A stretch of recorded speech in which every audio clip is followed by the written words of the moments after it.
Good morning. Good morning and welcome to your 5 a.m. cash flow mastery. And my dear friend, the topic for today is capacity utilization and cash flow challenges. आज हम बात करने वाले हैं कि किस तरीके से हम जो अपना बिजनेस रन कर रहे हैं। अब हर एक बिजनेस की अपनी एक कैपेसिटी होती है। वो अंडर यूटिलाइज्ड है, ओवर यूटिलाइज्ड है, या उसके अंदर सीजनल फ्लक्चुएशन आ रही है और उसका सीधा-सीधा इफ़ेक्ट कहाँ पर पड़ रहा है? कैश फ्लो के अंदर। आज का सेशन ना बड़ा स्पेशल है। Today I am live from Ludhiana. I am in Ludhiana. तो यहाँ पर एक बिज़नेस एसोसिएशन की मीटिंग एक और हुई है, बस वो मैं अटेंड करके और सुबह मॉर्निंग आपके साथ में आ गया हूँ 4 एएम के अंदर, कैश फ्लो मास्टरी के सेशन के अंदर। जब मैं बात कर रहा हूँ कैपेसिटी यूटिलाइज़ेशन की, एक बड़ी सीरियस प्रॉब्लम मैंने बिज़नेस ओनर के साथ में शेयर की। देखिए, उनका गारमेंट्स का बिज़नेस है। अब गारमेंट का बिज़नेस है, भगवान की कृपा। पहला उनका शोरूम अच्छा चल गया, फिर दूसरा, फिर तीसरा, फिर चौथा, फिर 5वाँ, फिर 6वाँ, फिर 7वाँ, फिर 8वाँ, 8 गारमेंट्स के शोरूम एक के बाद एक खुलते चले जा रहे हैं, खुलते चले जा रहे हैं। उसमें से मान लीजिए 4 अपने हैं, तो 4 रेंट पर लिए हुए हैं। तो मेरे साथ उन्होंने डिस्कस किया कि जगमोहन ऐसा है कि ना मेरे पास कैश फ्लो की बहुत दिक्कत हो गई है कि अब ना मुझे लगता है कि सेल्स की बड़ी प्रॉब्लम है। अब खर्चे तो फिक्स हो गए हैं, सैलरी भी जानी है, रेंट भी जाना है, बैंकों की ओवरड्राफ्ट सीसी लिमिट चल रही है, उसका ब्याज जाना है और जितने कम से कम मैं खर्चे कर सकता हूँ, उतने मैंने खर्चे कम कर लिए। जितने खर्चे मैं कम कर सकता हूँ, उतने मैं खर्चे कम कर चुका हूँ। लेकिन अब पोज़ीशन ऐसी है कि प्रॉफ़िट नहीं हो रहा। जितनी सेल हो रही है ना, जितनी सेल हो रही है, उससे गुज़ारा नहीं हो रहा। थोड़ा मैं प्रॉब्लम को एक डिफरेंट तरीके से बताने की कोशिश करता हूँ। नंबर 1, 8 शोरूम खुल चुके हैं। इसका मतलब है कि हर एक शोरूम के अंदर कुछ नंबर ऑफ एम्प्लॉइज़ काम कर रहे हैं। हर महीने उनकी सैलरी देनी है, बिजली का खर्चा आएगा, टेलीफ़ोन का खर्चा आएगा और उसके अलावा जितने भी तरह की चीज़ें उस शोरूम्स को मेंटेन करने के लिए चाहिए, वो तो मेंटेन करनी पड़ेगी। अब उनको क्या लग रहा है कि ये प्रॉब्लम किस चीज़ की है? सेल की प्रॉब्लम है। क्योंकि उस शोरूम के अंदर अगर इस लेवल से ऊपर की सेल होगी तभी तो प्रॉफ़िट निकल पाएगा।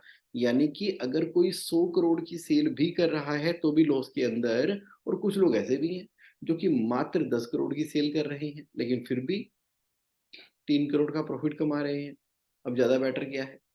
सेल ज़्यादा करें कि सेल कम करें? लेकिन ये तो कह रहे हैं कि सेल की प्रॉब्लम है, क्योंकि मेरी सेल कम हो रही है। अब 8-8 शोरूम की 100-100 करोड़ के बराबर की सेल है, तो भी सेल कम हो रही है। ये माजरा क्या है? ये चक्कर क्या है?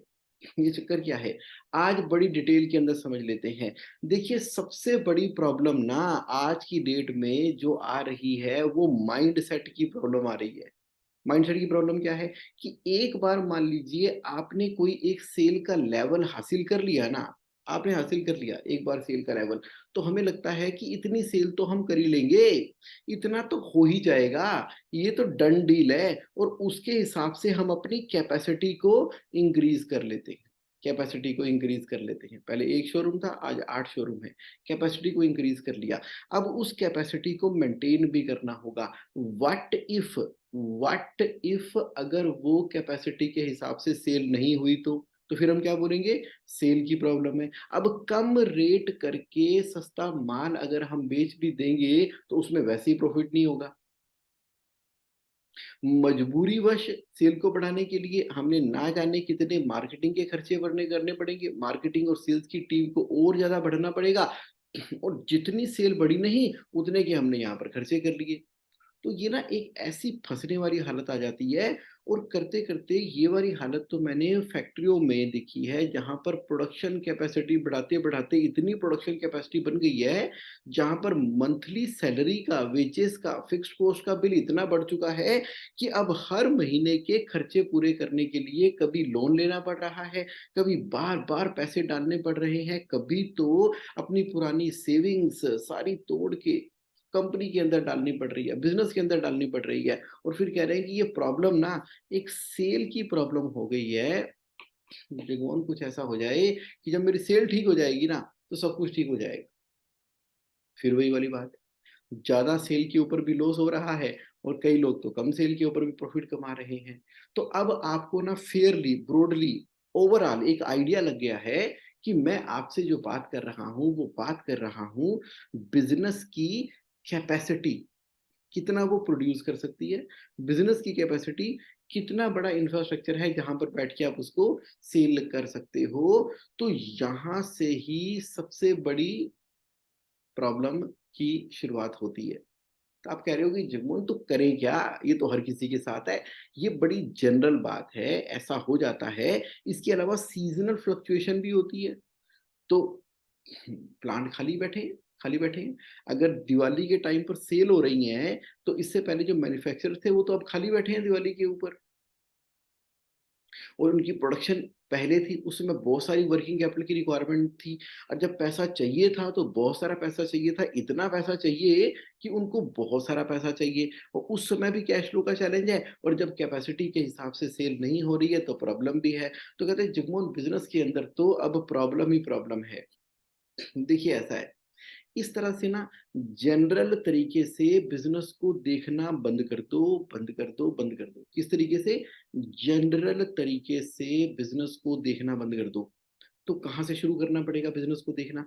बिज़नेस को एक मॉडल की तरह देखना होगा और जब बिज़नेस को मॉडल की तरह देखना है कि मेरा बिज़नेस कितनी भी अमाउंट ऑफ सेल हो, हमेशा, हमेशा, हमेशा प्रॉफ़िटेबल रहेगा।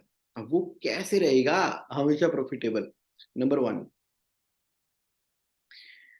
आप सर्विस में हो, ट्रेडिंग में हो, मैन्युफैक्चरिंग में हो, बिल्डर हो, कॉन्ट्रैक्टर हो, सबसे पहले देखो कि जितना भी इंफ्रास्ट्रक्चर आपने बिल्ड किया है, उसकी ऑप्टिमम ऑप्टिमम कैपेसिटी कितनी है? उससे पहले ये बता दूँ, ऑप्टिमम कैपेसिटी क्या है कि गलतियाँ ना कई बार बहुत सारी हमारी हैं, बहुत सारी हमारी हैं। बिज़नेस को एक्सपेंशन की ज़रूरत भी नहीं होती और हम एक्सपैंड कर लेते हैं। चल भई अपनी मशीन खरीद ले, चल भई नया शोरूम खरीद ले। सबसे पहले माइंडसेट में ये अपनी आदतें चेंज करनी पड़ेंगी कि थोड़ी-सी सेल दिखाई दी नहीं, थोड़ा-सा ग्रोथ दिखाया नहीं कि हमने पूरी तरह से कैपिटल एक्सपेंडिचर करके इंफ्रास्ट्रक्चर वाइज़ डेवलपमेंट कर दी। यहाँ पर ट्रैवल लाइट करने की रिक्वायरमेंट थी। यहाँ पर हो सकता है कि जो एडिशनल काम आपके पास आ रहा है, उसमें इंफ्रास्ट्रक्चर ही नहीं बढ़ा देना, उसके अंदर आउटसोर्स कर देना है काम।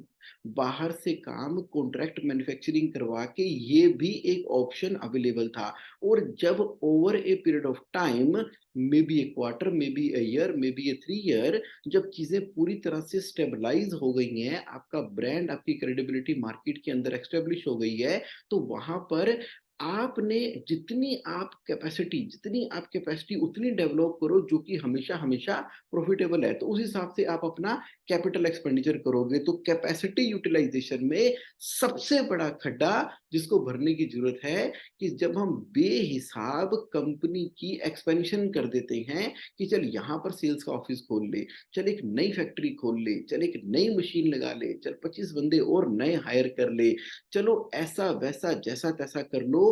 ये लगातार हमारी जो आदत सी बन गई है ना इस तरह से एक्सपेंड करने की, जहाँ पर हमने कैपिटल एक्सपेंडिचर करके टर्म लोन ले लिया। ग्रोथ वो ग्रोथ है जहाँ पर अपनी कैपिटल को री-इन्वेस्ट करते हुए प्रॉफिट कमाया, इनकम अर्न की, प्रॉफिट को री-इन्वेस्ट किया, फिर बिज़नेस का साइज़ हुआ। कुछ पैसा बाहर निकाला, कुछ बिज़नेस के अंदर है, फिर बिज़नेस को एक्सपेंड किया। अगर बिज़नेस को फर्दर एक्सपेंड करना था तो हमने टर्म लोन लेके कैपेसिटी को यूटिलाइज़ किया। वो भी कौन-सी कैपेसिटी? जो कि हमें अलाउ कर रही है, जिसके ऊपर कंसिस्टेंटली कंसिस्टेंटली सेल या मार्केट में पोज़ीशनिंग आने की पॉसिबिलिटी एग्ज़िस्ट कर रही है। आप कहते हैं जीवन नहीं समझ आया।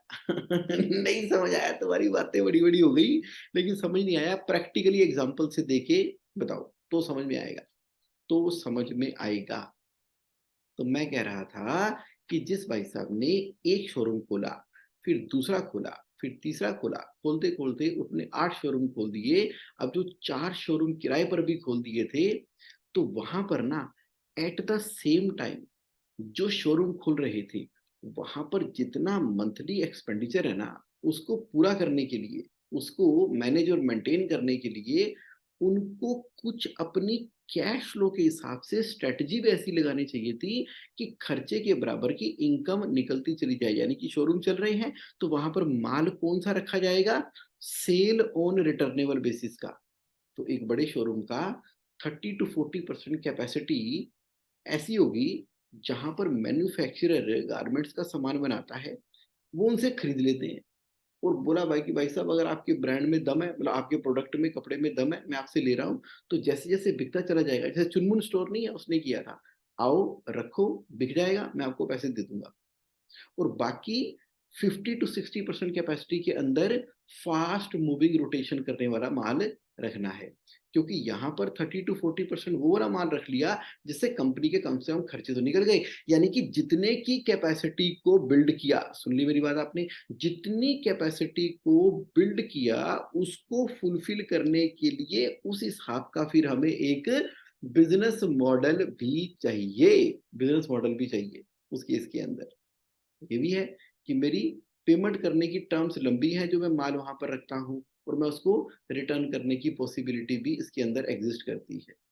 फास्ट मूविंग गुड्स के अंदर अब जो अलग-अलग तरीके की आप कोई स्कीम्स माल को रोटेट करने के लिए, या उस शोरूम के अंदर अब आपने क्या किया, फुटफॉल बढ़ाने के लिए मे बी टीचर्स डे के ऊपर हम ऐसा कर सकते हैं, मे बी हम फेस्टिवल के ऊपर अलग तरीके से कर सकते हैं, मे बी कुछ ना कुछ करने के लिए, फुटफॉल बढ़ाने के लिए उस कैपेसिटी के अंदर कोई ना कोई रौनकें लगी रहनी चाहिए, कोई ना कोई प्रोग्राम चलता रहना चाहिए।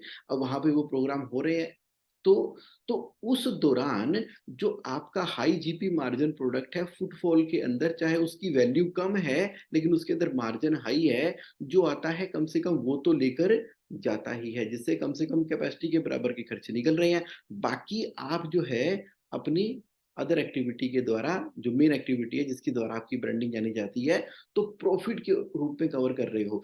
आप कह रहे हो जीवन ठीक है, समझ में आ गया। आप ये कह रहे हो कि चाहे मैं सर्विस प्रोवाइडर हूँ, 15 एम्प्लॉयी, 25 एम्प्लॉयी, 100 एम्प्लॉयी रखे हैं, तो 100 एम्प्लॉयी काम आ रहे हैं तो एम्प्लॉयी बढ़ रहे हैं, काम आ रहे हैं तो एम्प्लॉयी बढ़ रहे हैं, और जो काम आ रहे हैं वो मोस्टली रिटेलरशिप मॉडल के आ रहे हैं, तो मेरे एम्प्लॉयी बढ़ते चले जा रहे हैं सर्विस प्रोवाइडर के लिए। ट्रेडिंग वाले जब अपने sales office, warehouse open करते चले जा रहे हैं, तो जिस पर्टिकुलर गुड्स और सर्विस के अंदर डील कर रहे हैं, वहां पर अपनी कैपेसिटी और खर्चों को मैनेज और मेंटेन करने के लिए उतने तक के बिजनेस मॉडल को अप्रूव करते हैं, कैपेसिटी यूटिलाइजेशन। और कई बार ऐसा हो जाता है कैपेसिटी ओवर यूटिलाइज्ड है। जब कैपेसिटी ओवर यूटिलाइज्ड है, तो उस केस में क्या होगा, क्वालिटी कंप्रोमाइज हो जाएगी। जो एम्प्लॉय वर्कर आपके कंपनी में काम कर रहे हैं, वो बर्न अप हो जाएंगे, तो वो लॉन्ग टर्म के अंदर वो भी खराब करने वाला है। तो जितनी आपने कैपेसिटी बिल्ड की है, उसका 80 टू 90% के हिसाब से आपको अपने बिजनेस के अंदर चर्निंग करते चले जाना है। कोई जल्दी नहीं है बड़ा बिजनेस वॉल्यूम के हिसाब से बढ़ाने की। बिजनेस बढ़ाना है हमने प्रॉफिटेबिलिटी के हिसाब से, यानी कि आपकी कंपनी के अंदर लगी हुई है थ्योरी ऑफ कंस्ट्रेंट, और जब तक आप हाई जीपी मार्जिन प्रोडक्ट में डील करते जा रहे हो और जब तक उसकी रोटेशन प्रोडक्ट की तेज है, तब तक कैपेसिटी कभी प्रॉब्लम रहने वाली है नहीं। दूसरा, बजट, बजट, बजट, बजट। अब शॉर्ट टर्म के तरीके से ना काम करना बंद कर दो, हमेशा लॉन्ग टर्म के तरीके से काम करो। शॉर्ट टर्म के तरीके का मतलब होता है कि चलो देखी जाएगी, बिजनेस कर रहे हैं, करते चले जाओ। लॉन्ग टर्म के हिसाब से बिजनेस करने का मतलब ये हुआ कि आपने जो डिक्लेयर किया कि मेरी इस साल जो है इतने की मैं टर्नओवर करने वाला हूं, तो उस हिसाब से ना पूरे साल की कितनी फंड की रिक्वायरमेंट होने वाली है, साल के शुरू के अंदर ही कैलकुलेट कर लो। उसके बाद सीज़न फ्लक्चुएशन के अंदर पीक पर कितने जाने वाला है और बॉटम की रिक्वायरमेंट कितनी रहने वाली है वर्किंग कैपिटल की, उसका अंदाज़ा साल के शुरू में ही लगा लो। मान लो आप कहते हो कि मैं जी 10 करोड़ की साल में सेल करूँगा या 100 करोड़ की सेल करूँगा, तो 100 करोड़ की सेल करूँगा, उसके हिसाब से वर्किंग कैपिटल की कैलकुलेशन करते हुए मैक्सिमम पैसा कितना चाहिए, उसकी फाइनेंशियल क्लोज़र उसका फाइनेंशियल क्लोज़र आज पहले दिन ही कर देना है। मतलब आज पहले दिन ही कर देना है। यानी कि पीक सीज़न के अंदर मैक्सिमम कितनी अमाउंट की रिक्वायरमेंट होती है, उतने के बराबर का अगर आपको अपनी कोई सेकंड क्रेडिट लाइन को सैंक्शन करवा के रखना है ना, तो आज ही करवा के रख लो। जब बारात आएगी, उस समय लड़की से नहीं बात करोगे कि तैयार हो, करनी है शादी। नहीं, नहीं, नहीं। सेकंड लाइन ऑफ क्रेडिट जो है, पहले से ही आपको तैयार होगी, चाहे उसके लिए आपको टर्म लोन लेना पड़े, चाहे उसके लिए आपको कस्टमर एडवांस चाहिए, चाहे उसको आज से ही प्लान करते हुए जो अपने सप्लायर हैं, उनको इतने टाइम पीरियड का क्रेडिट चाहिए, तो अपने कॉन्ट्रैक्ट, अपना पीओ सिस्टम, अपने एग्रीमेंट, अपने कस्टमर के साथ में पेमेंट की टर्म्स एकदम लोहे की तरह मजबूती के साथ पक्की करके ना हमें आगे बढ़ना है, जो कि इंटरनली फाइनेंस कर रहा है आपका बिजनेस। और दूसरा, अगर बैंक का सपोर्ट लेना है या इन्वेस्टर का सपोर्ट लेना है, तो आपको ना आज ही पता होना चाहिए। और at any given point of time 10% से लेके 33% के बफर की कैश रिजर्व की अवेलेबिलिटी हमारे पास होनी चाहिए। अगर आपको लग रहा है कि इतना फंड मैं अवेलेबल नहीं करा पाऊंगा, तो कोई ज़रूरत नहीं है उतनी सेल करने की, कोई ज़रूरत ही नहीं है, कोई ज़रूरत नहीं है उतनी कैपेसिटी बिल्ड करने की। आज की डेट के अंदर ना सिर्फ़ एक चीज़ के ऊपर काम करना है, अपनी क्रेडिबिलिटी, अपनी ब्रांडिंग, अपनी क्रेडिबिलिटी, अपनी ब्रांडिंग। जब आप अपनी क्रेडिबिलिटी और ब्रांडिंग के हिसाब से काम करना शुरू कर रहे हो ना, तो बिज़नेस के अंदर एक ऐसा मैग्नेटिक इफ़ेक्ट क्रिएट हो रहा है कि सप्लायर आपको सप्लाई करने को तैयार है, सर्विस प्रोवाइडर आपको सर्विस देने के लिए तैयार हैं, लोग कॉन्ट्रैक्ट मैन्युफैक्चरिंग आपके लिए करने के लिए तैयार हैं, लोग आपके लिए सोर्स करने के लिए तैयार हैं, आपको कंसल्टेंसी करने के लिए तैयार हैं। यानी कि over a period of time आपके बिजनेस के अंदर जो मैग्नेटिक क्रिज्मा क्रिएट हो रहा है ना, तो other people's money, other people's effort, ध्यान रखो, कैपेसिटी खड़ी करके धक्कम पेल के अंदर सेल करने में कोई फायदा नहीं है। मैग्नेटिक करिश्मा, ब्रांड क्रेडिबिलिटी खड़ी करके कैश फ्लो को मैनेज करने के अंदर ही असली बिजनेस की जान है, जान है, जान है, जान है।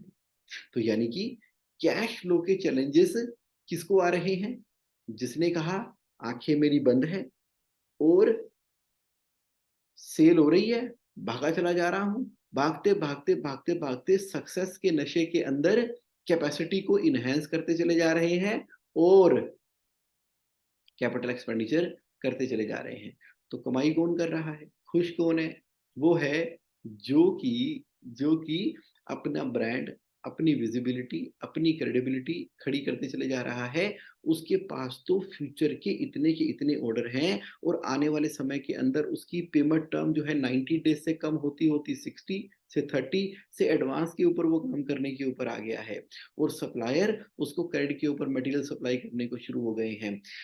और उसके प्रोडक्ट के अंदर लगातार इनोवेशन क्रिएशन होती चली जा रही है। वो लो जीपी मार्जिन प्रोडक्ट से हाई जीपी मार्जिन प्रोडक्ट के ऊपर चेंज होता चला जा रहा है। उसके पास राइट टैलेंट इकट्ठा होता चला जा रहा है। उसके पास कभी मैन पावर की कमी उस तरीके से नहीं आती कि यार काम करने के लिए कोई नहीं है। उसके वहाँ पर एक एचआर का डिपार्टमेंट एस्टेब्लिश हो चुका है उस कंपनी के अंदर, ताकि राइट रिसोर्स राइट टाइम के ऊपर हमेशा अवेलेबल है। उसने इस तरह से इंतजाम कर लिया है कि हमेशा जितने फिक्स्ड मंथली खर्चे हैं, मान लो सैलरी है, तो सैलरी के 3 महीने के बराबर का सैलरी के 3 महीने के बराबर का कैश रिजर्व हमेशा अवेलेबल रहता है। तो मर्गे-मर्गे नहीं करते रहते कि अब सैलरी देनी है, पैसे कहाँ से आएँगे, सैलरी देनी है, पैसे कहाँ से आएँगे, वो नहीं कर रहे।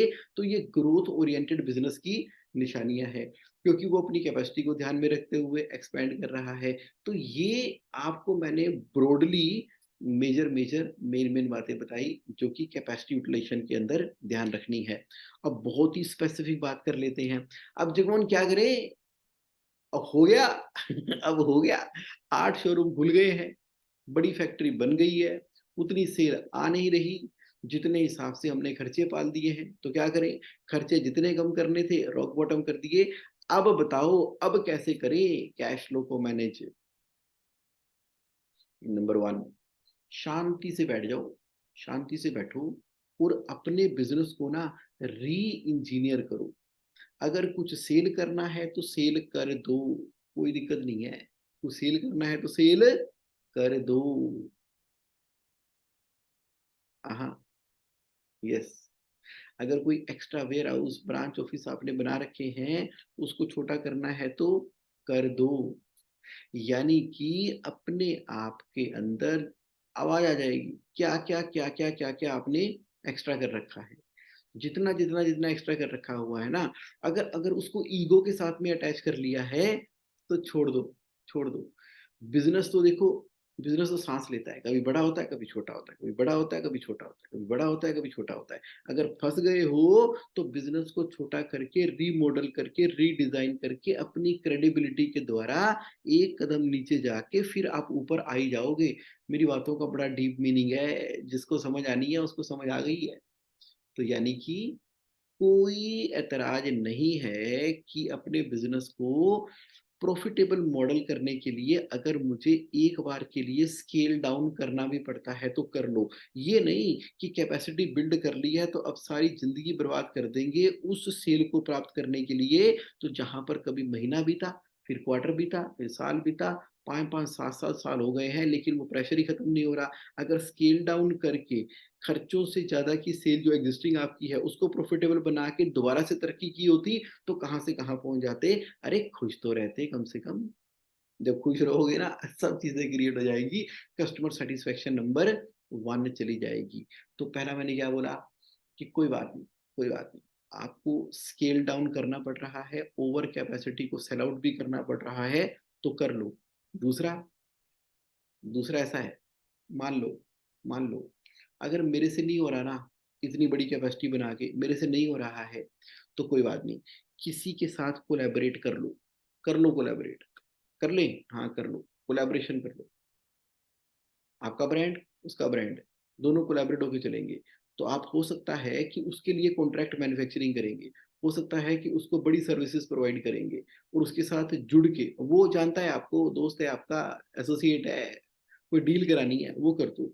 नहीं तो मर्जर एक्विजिशन के अंदर मर्ज हो जाओ उसके साथ में। अगर उसके पास 51% की शेयर होल्डिंग भी चली जाती है, आपके पास 49% की भी आ जाती है, कोई दिक्कत नहीं है। इतने सालों में जो कैपेसिटी कमाई 51% उसको दे भी दिया, वो जो सफिशिएंट एप्रोप्रिएट इन्फ्लो आपके पास आएगा ना, तो इसमें 49% का तो इस बिज़नेस से प्रॉफ़िट आता ही रहेगा, क्योंकि सामने वाला आपके बिज़नेस के अंदर आएगा। कई बार 74% माँगता है सामने वाला, आपके पास 26% रह जाते हैं। सामने वाला आएगा, 74% लगाएगा, 26 आपके पास रह जाएँगे। 74% के बराबर का इतना पैसा आपको मिलेगा कि इतने सालों में जो आपने कैपेसिटी डेवलप की थी, अब हो तो कुछ रहा ही नहीं, रोज़ मर रहे हैं।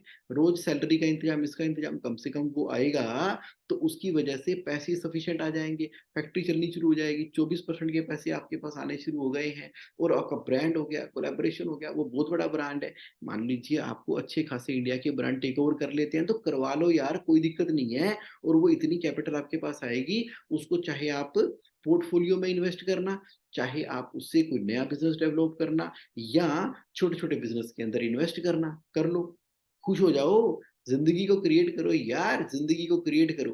कैपेसिटी, कैपेसिटी, कैपेसिटी, सारी ज़िंदगी पहले कैपेसिटी बिल्ड करने में लगा दी, कमाया, बिज़नेस में डाला, कमाया, बिज़नेस में डाला, सारी ज़िंदगी बिज़नेस को बड़ा करते रहे और बिज़नेस इतना बड़ा हो गया कि वो सँभले ही नहीं सँभल रहा, सँभलने ही नहीं सँभल रहा। अब वो शेर की सवारी है, अब उतरते हैं तो मरे, और चढ़े हैं तो परेशान है ही है, सँभल नहीं सँभल रहा, सँभलना ही नहीं सँभल रहा। तो कोलैबोरेशन करके या बिज़नेस के अंदर प्राइवेट इक्विटी इन्वेस्टमेंट को इनवाइट करके जितनी कैपेसिटी, जितना नाम, जितनी शोहरत आपने कर ली है, सही टाइम पर सही डिसीज़न ले लोगे ना, तो बस फिर देखो, ये जो कैश फ्लो की प्रॉब्लम है, ज़िंदगी भर के लिए सॉल्व होनी शुरू हो गई है। आप कह रहे हो जगमोहन आज ना तुमने ना कैश फ्लो के सेशन के अंदर बड़ी-बड़ी डीप बातें कर ली हैं। क्या बातें कर ली? पहली बात, बहुत कमाओ, 80-90% से 100% कैपेसिटी के ऊपर काम करो और बहुत ज़्यादा जल्दी मत करो कैपिटल एक्सपेंडिचर करने की। तो इसका मतलब है कि प्रॉफिटेबल प्रोडक्ट के अंदर डील करो। अगर कैपेसिटी बढ़ा ही ली है, तो सेल ऑन रिटर्नेबल बेसिस वाली टर्म्स किया करो अपने सप्लायर के साथ में, ताकि other people's money, other people's effort चले। और जब आपने इतनी कैपेसिटी बढ़ा ही दी है, नहीं संभल रहा, तो या तो स्केल डाउन कर दो या बेच दो, कोलैबोरेट कर लो, किसी को इन्वेस्टर बना लो अपने बिजनेस के अंदर। बजट बनाकर चलो, बजट बनाकर चलो पूरे साल का। पूरे साल में जो करने वाले हैं, उसके हिसाब से पैसे का इंतजाम पहले से है। अगर पैसे का इंतजाम पहले से नहीं है, तो सेल के टारगेट कम करके उतना कर दो, जिससे कि बहुत बढ़िया तरीके से काम हो रहा है। ये सारी की सारी बातें ना अब आपको बहुत सारी डिसीजन लेने में मदद करेंगी। मुझे मालूम है मेरी जो वीडियो आज की देखेगा, उसके ना बड़े सारे सवालों के जवाब मिल गए हैं। ट्रस्ट मी, जो मैंने बोला है ना, तो consider this as the voice of the universe. तो मेरी बातों में अगर आपके कई सारे सवालों के जवाब मिल गए हैं ना, तो फिर उन सवालों के जवाब के ऊपर एक्शन भी ले लेना। यूनिवर्स ने भेजा है मुझे आपको ये सारे के सारे जवाब देने के लिए। कर दो, कर दो, कर दो। लाइफ में सबसे ज्यादा इंपॉर्टेंट क्या है? लाइफ में सबसे ज्यादा इंपॉर्टेंट है लाइफ। आहा, सिंपल। अरे भाई ठीक बात है ना। लाइफ में सबसे ज्यादा इंपॉर्टेंट तो लाइफ है ना। खुश रहो यार, आनंद मानो, आनंद। जिंदगी जियो। बिजनेस करो गेम के लिए, बिजनेस करो फन के लिए, बिजनेस करो खुश रहने के लिए, बिजनेस करो बिजनेस के पर्पस में दूसरों की लाइफ में वैल्यू ऐड करने के लिए। बच्चे खुश, बीवी खुश, परिवार खुश, एम्प्लॉय की टाइम पर सैलरी जा रही है, ओए होए होए होए, यानी कि आप आनंद मान रहे हो, कभी ट्रैवल कर रहे हो, कभी अलग अलग सिटीज कंट्री से विजिट कर रहे हो, सब कुछ कर रहे हो, तो बिजनेस कर रहे हो। ये क्या कर दिया, बिजनेस की कैपेसिटी बढ़ा के उतनी सेल आ नहीं रही। दुखी दुखी दुखी दुखी दुखी, सेल बढ़ाओ, सेल बढ़ाओ, सेल बढ़ाओ, सेल बढ़ाओ, सेल बढ़ाओ, सेल बढ़ाओ, सारे के सारे जिंदगी के आनंद चले गए। जब बिजनेस शुरू किया था तो कैसे शुरू किया था? पूरी एक्साइटमेंट शुरू किया था ना। कहाँ चलेगी वो एक्साइटमेंट? तब दिन देखते थे ना रात देखते थे। स्कूटर उठाया, गाड़ी की स्कूटर के पीछे रखा सामान, और वहां कस्टमर को डिलीवर कराए, कोई परवाह ही नहीं होती थी कपड़े कौन से पहने कौन से नहीं पहने। कोई चप्पलें पहन के, हाँ चप्पलें पहन के या बड़ी बड़ी कंपनियों के अंदर माल सप्लाई लेने देने करने चला जाया करती। कितना पैशन था ना, कितनी आग थी। सुबह अर्ली मॉर्निंग उठ के और रात को लेट तक लगे हैं, पता नहीं कैसे कैसे करके आपने इतना बड़ा अंपायर खड़ा कर दिया। और अब बिल्कुल करेले जैसी शक्ल लटका के परेशान से होके बैठे हो कि ये मैंने क्या कर दिया। अरे बहुत अच्छा कर दिया, बहुत ही बड़ा कर दिया। Capacity, capacity, capacity. तो जो भी कैपेसिटी आपने बिल्ड कर ली है, वो संभाली नहीं जा रही है। तो आज की डेट में समय आ गया है। The most important thing in life is life. Life को सेलिब्रेट करो, दोबारा से मैग्नेटिक इफेक्ट क्रिएट हो जाना है, हो जाना है। तो my dear friend, this is what I wanted to share with you in today's 5 AM cash flow mastery.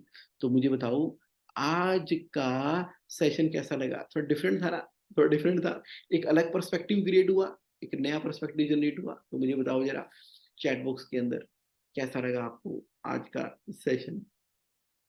और अगर कोई क्वेश्चन है तो पूछ लेना चैट बॉक्स के अंदर क्वेश्चन, या कुछ लर्न किया इसके अंदर आप मुझे बताना चाहते हो, जो मेरे साथ आज लाइव है वो चैट बॉक्स के अंदर लिख सकते हैं, मैंने एक्टिवेट कर दिया है। और मैं आपका ना बहुत बहुत बहुत धन्यवाद करता हूँ कि जो आप ना कई बार बहुत बार लाइव मेरे साथ कैश फ्लो के सेशन के अंदर 5 AM के अंदर आते हो। अब इस समय को यूटिलाइज करना है। मैंने 30 मिनट में कंक्लूड कर दिया। बाकी समय के अंदर जो ब्रिलियंट पॉइंट आपके दिमाग के अंदर आए हैं ना, उसके नोट्स बना के और फिर आपने डेलीगेट कर देना, और फिर मस्ती से पार्क में जाओ, जॉगिंग करो, सेहत बनाओ, जिंदगी जियो, नारियल पानी पियो, and have a great and amazing amazing amazing time. तो वैभव जी कह रहे हैं nice one. Thank you Vaibhav जी, क्या बात है। आपका मैंने व्हाट्सएप भी वो पढ़ा, और आपने जो बुला रहे हो ना, और वहां पर जो करवाने वाले हो बिजनेस एंटरप्रेन्योर के लिए, तो मिल के पहले एक जूम मीटिंग करके प्लान करते हैं, then we will create a magical thing. Thank you Vaibhav ji. Sanjeev Batra ji, excellent, thank you Sanjeev ji. Rahul Maini ji, अरे वाह, कृष्ण भगवान जी हमारे साथ आते हैं। Thank you Rahul Maini ji. सुनील जी कह रहे हैं sir, thinking to hire painting artist, sales coordinator, graphic designer, how to prioritise thing, business first, business first, यानी कि बिज़नेस की ग्रोथ ही इन लोगों को हायर करवाती चली जाएगी। ऐसा नहीं होगा कि इन लोगों को हायर करोगे तो इन लोगों को हायर करोगे तो ग्रोथ होगी। ये वाले सारे के सारे काम तो आउटसोर्स भी हो जाते हैं। इसका मतलब है कि over a period of time demand आ रही है, अब आप पहले बाहर से करवा रहे थे, अब उनको फुल टाइम हायर करना शुरू कर दिया, तो ग्रोथ जो है आपको सुनील जी हायरिंग और पैराडाइज़ करने में मदद करेगी। दैट मीन टू से कि 3 महीनों की बराबर की सैलरी का पैसा आप इकट्ठा करते चले जाओ, ग्रोथ होती चली जाएगी। आर के सफरवाल जी कह रहे हैं, "sir this seems to be for my company. I have great order in hand and I have to look for some investor." Yes, हाँ, ठीक है। इन्वेस्टर्स मिल जाएँगे, कोलैबोरेशन हो जाएगी, चीज़ें बढ़ जाएँगी। बहुत ही बढ़िया Rajkumar ji, thank you for writing and typing in the chat box. Pranay ji क्या कह रहे हैं? "Good morning sir, wonderful session, thank you Pranay ji. Sir 2 question, how to make brand credible? Second, how to know what amount we know for full year in advance, and if yes, then how much we should keep in hand liquid. पहला, how to make brand credible. सबसे पहले तो brand को credible बनाने के लिए आप खुद उसके ऊपर ट्रस्ट करना शुरू कर दो। उसकी क्वालिटी और जो आपका ब्रांड है, उसके ऊपर जब आपके खुद का विश्वास आ जाएगा ना, लोग विश्वास करेंगे। पहले आपका विश्वास आता है, फिर उस ब्रांड के ऊपर आपके एम्प्लॉइज़ का विश्वास आता है, क्योंकि एम्प्लॉइज़ उसकी आवाज़ है। फिर उसके ऊपर आपके ब्रांड के ऊपर ना अब कस्टमर का विश्वास आना शुरू होता है, क्योंकि उसकी विज़िबिलिटी हो जाती है, क्योंकि उस ब्रांड के अराउंड आपने एक विज़न स्टेटमेंट क्रिएट कर दी होती है, क्योंकि उस ब्रांड के अराउंड टेस्टिमोनियल शुरू हो जाते हैं, क्योंकि उस ब्रांड के अराउंड जो है स्टोरीज़ क्रिएट होनी शुरू हो जाती है, उस ब्रांड के अनुसार न्यूज़ आती है, आप डीलर मीट, कस्टमर मीट करते हो, आप इवेंट्स क्रिएट करते हो, आपकी मार्केटिंग की स्ट्रैटेजी इस तरीके से रहती है, आप किसी ढंग के बंदे को अपने सोशल मीडिया को हैंडल करने के लिए हायर करते हो, चाहे वो लिंक्डइन है, चाहे फेसबुक है। उसके अलावा जहाँ-जहाँ डिफरेंट डिफरेंट प्लेसेस के ऊपर आप अपने ब्रांड की विजिबिलिटी क्रिएट कराते हो, और सबसे बड़ी बात तो कस्टमर की सक्सेस स्टोरी, तो वहाँ से ब्रांड क्रेडिबल होता है। और दूसरा कि how to know what amount we know for the full year, उसके लिए वर्किंग कैपिटल कैलकुलेटर आपने क्या करना है, जीएसए ऑनलाइन डॉट इन में चले गए, जीएसए ऑनलाइन डॉट इन में चले गए, वहां पर जो वर्किंग कैपिटल कैलकुलेटर है ना, उस पर क्लिक करके डाउनलोड कर लो वर्किंग कैपिटल कैलकुलेटर को।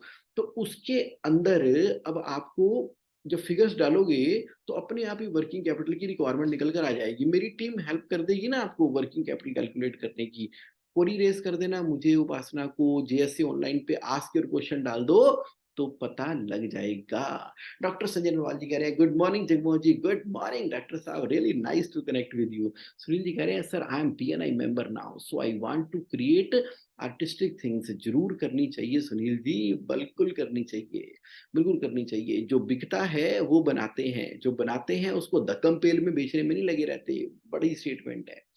डॉक्टर साहब कह रहे हैं, awesome session, focus in branding. Yes, absolutely, absolutely, absolutely doctor साहब। सुनील जी कह रहे हैं, big art work 6 foot 4 feet size product और service focus, very good. Sushil Dhawan ji कह रहे हैं, easy system to make cash flow, great session, thank you, thank you, thank you, thank you for your participation, have a great amazing and wonderful time ahead. फिर मिलेंगे next session के अंदर।